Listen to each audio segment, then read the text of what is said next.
নওগাঁর পোরশায় ৩ বছর ধরে চলছে মাটি খনন। মাটি খনন করে পাওয়া যাচ্ছে গুপ্তধন।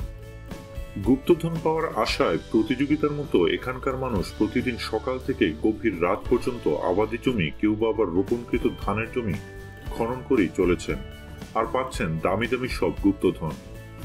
পোরশা উপজেলার নিতপুর ইউনিয়নের পশ্চিম রঘুনাথপুর গ্রামের পশ্চিম পাড়ার পুনর্ভবা নদীর পূব পারে প্রায় ৫ কিলোমিটার এলাকা জুড়ে চলছে গুপ্তধন পাওয়ার এই প্রতিযোগিতা।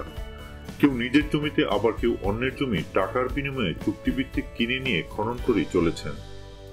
সরেজমিনে গিয়ে দেখা গেছে উপজেলা সদর নিতপুরের ১ কিলোমিটার পূবে কপালীর মোড়, সেখান থেকে উত্তর দিকে দিঘিরহাটের রাস্তায় প্রায় ৩ কিলোমিটার গেলে পাওয়া যাবে হবুর মোড়, আর সেখান থেকে পশ্চিমে কাঁচা রাস্তা ৩ কিলোমিটার গেলেই মিলবে পশ্চিম রঘুনাথপুর।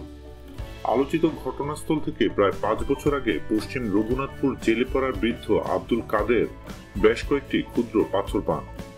পাথরের মাঝখানে ছোট ছিদ্র ছিল। পাথরগুলো দেখতে তসবির মতো, যেগুলো মুসল্লিরা ইবাদতে কাজে লাগান। তিনি তখন তার গ্রামের মসজিদে আজান দিতেন। তিনি পাথরগুলো পাওয়ার পর কখনোই চিন্তা করেননি যে সেগুলো মূল্যবান। তাই তিনি তাদের মসজিদে ইবাদতের কাজে লাগানোর জন্য ক্ষুদ্র ক্ষুদ্র পাথরগুলো দিয়ে তসবি তৈরি করেন এবং ইবাদত করেন। কয়েক মাস পর কোনো এক লোক ওই মসজিদে নামাজ পড়ে তসবিটি দেখে তার পছন্দ হয়েছে বলে বৃদ্ধ আব্দুল কাদেরকে জানান। বৃদ্ধ দিতে না চাইলে সেটি তিনি কিনে নেওয়ার প্রস্তাব দিলে তা ৫০০ টাকার বিনিময়ে ওই লোকের কাছে বিক্রি করেন। এরপর বৃদ্ধ কাদেরের মনে সন্দেহ হয় সেটি নিশ্চয়ই মূল্যবান পাথর। বিষয়টি জানাজানি হলে এলাকার লোকজন শুরু করেন মাটি খনন।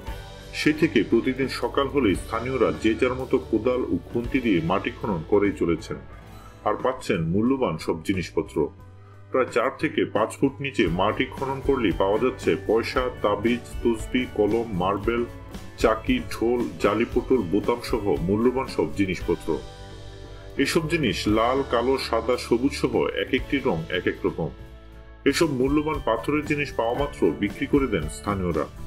সর্বনিম্ন যে পাথরটি তার দাম বর্তমানে ৬০ টাকা আর সর্বোচ্চটির দাম ৬০,০০০ টাকা। বর্তমানে এরকম দামে বিক্রি হচ্ছে বলে জানান স্থানীয়রা। মাটি খনন করতে আসা উপজেলার নিতপুর ইউনিয়নের পশ্চিম রঘুনাথপুর গ্রামের আস্তার আলীর ছেলে রবিউল ইসলাম জানান, তার বাড়ির পশ্চিম মাঠে পোরশা সদরের আলহাজ ওহাব শাহের জমি রয়েছে। তার কাছ থেকে ৩ বছরের জন্য ১,১০,০০০ টাকার বিনিময়ে ৩ বিঘা জমি কিনে নেন তিনি। উদ্দেশ্য জমির মাটি খুঁড়ে মূল্যবান সব জিনিসপত্র উদ্ধার করা।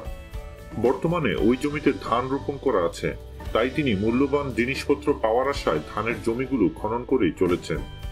এখন পর্যন্ত ওই জমি থেকে ২টি চিরুনি পেয়েছেন যা ১০,০০০ টাকায় বিক্রি করেছেন, ২টি জালি পেয়েছেন যা ৭,৫০০ টাকায় বিক্রি করেছেন, ৩টি ফুটবল পেয়েছিলেন যা বিক্রি করেছেন ১৩,০০০ টাকায় এবং কয়েকটি মার্বেল বোতাম সহ অন্যান্য জিনিস বিক্রি করেছেন ৩,০০০ টাকায়। তবে ৩ বিঘার মধ্যে এগুলো পেয়েছেন মাত্র ১ বিঘা খনন করেই। এখনো ২ বিঘা খনন করা বাকি রয়েছে। সেখানকার জমি মালিকদের মধ্যে যাদের বাড়ি বাইরে বা দূরে, তারা টাকার বিনিময়ে চুক্তিভিত্তিক জমি বিক্রি করছেন আর কিনছেন স্থানীয়রা। একই গ্রামের আবু তালেবের ছেলে মোজাম্মেল হক জানান, প্রায় ৩ বছর আগে জানাজানি হয় আমাদের এলাকার মাটির নিচে অনেক গুপ্তধন রয়েছে, তবে বিষয়টি গোপন ছিল বলে অনেকেই জানতে পারেননি। মাটি খনন করার পর জিনিসগুলো তারা গোপনে নওগাঁ বা বগুড়ার ক্রেতার কাছে বিক্রি করেন। একই গ্রামের ফৈমুদ্দিনের স্ত্রী আনোয়ারা বেগম জানান, তার বাড়ির দক্ষিণ পাশে তাদের নিজের ৫ কাঠা জমি খনন করে একটি চাকি পেয়েছেন, সেটি বিক্রি করেছেন ১,০০০ টাকায়। ঢোল পেয়েছিলেন ২টি যা বিক্রি করেছেন ৩০,০০০ টাকায়, আর জালি পটল ২টি পেয়ে বিক্রি করেছেন ৬০,০০০ টাকায়। কয়েকটি মার্বেল ও বোতাম পেয়ে সেগুলো বিক্রি করেছেন ৫,০০০ টাকায়। স্থানীয়দের ধারণা, এখান থেকে হিন্দুরা চলে যাওয়ার সময় তাদের মূল্যবান জিনিসপত্রগুলো তারা নিয়ে যেতে পারেননি। পরে তাদের ঘরবাড়ি ও মন্দিরগুলো ভেঙে মাটির নিচে চাপা পড়ে, আর সেই মূল্যবান জিনিসগুলো এখন বের হচ্ছে।